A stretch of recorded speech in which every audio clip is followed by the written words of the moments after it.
The term born again comes directly from Jesus. In John 3, a religious leader named Nicodemus came to Jesus at night. Nicodemus was a good person who followed all the rules.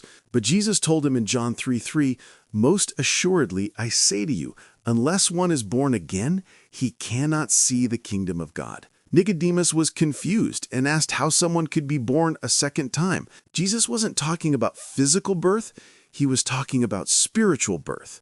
Here's what you need to understand. When you were born physically, you were born into this world. But spiritually, you were born separated from God because of sin. Romans 3:23 says, "For all have sinned and fall short of the glory of God." Every person is born with a sin nature, separated from God from birth. That's why Jesus said you must be born again. You need a spiritual birth that brings you into relationship with God. So what does it mean to be born again? It means you receive new spiritual life from God. 2 Corinthians 5:17 says, "Therefore, if anyone is in Christ, he is a new creation.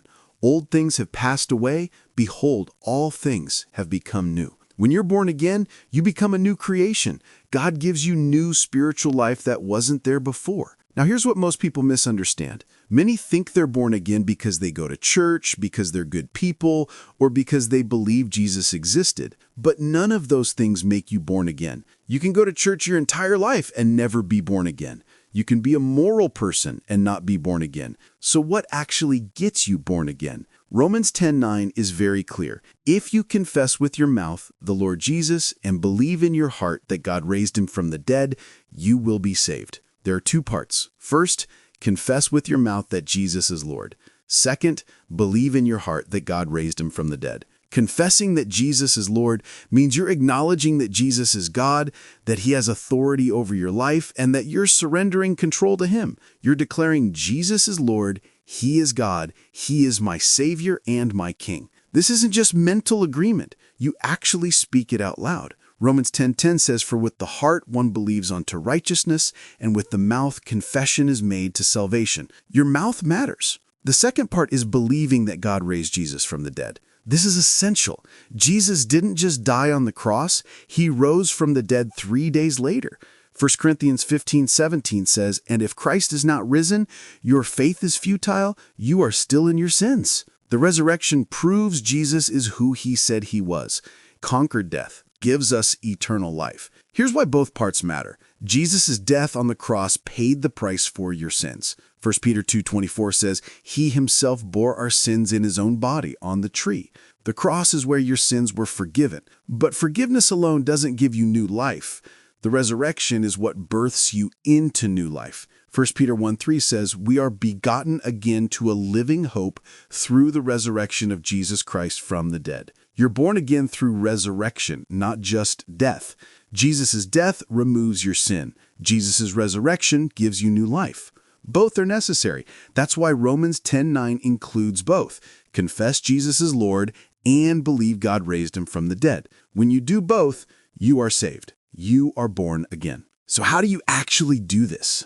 You don't have to clean up your life first. Romans 5:8 says, "But God demonstrates his own love toward us in that while we were still sinners, Christ died for us." God takes you as you are. You come to him right now with all your mess and confess Jesus as Lord and believe in his resurrection. Here's the steps. First, acknowledge that you're a sinner and need a Savior.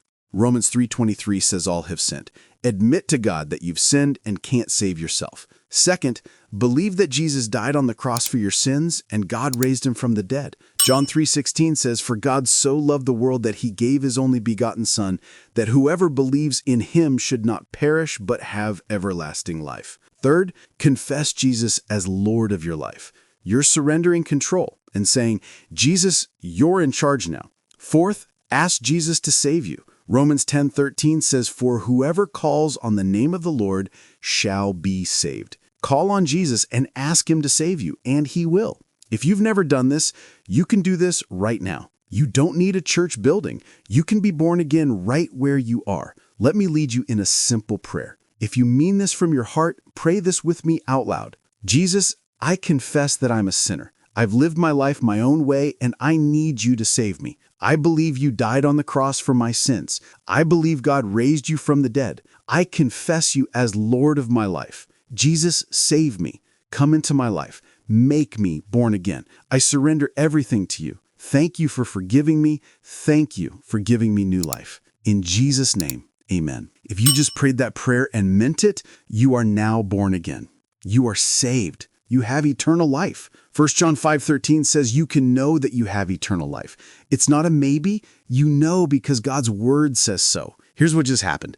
God forgave every sin you've ever committed. Ephesians 1:7 says, in him we have redemption through his blood, the forgiveness of sins. Second, God gave you new spiritual life. You're a new creation from the inside out. Third, the Holy Spirit came to live inside you. 1 Corinthians 6:19 says, your body is the temple of the Holy Spirit. God himself now lives in you. Fourth, you became a child of God. John 1:12 says, but as many as received him, to them he gave the right to become children of God.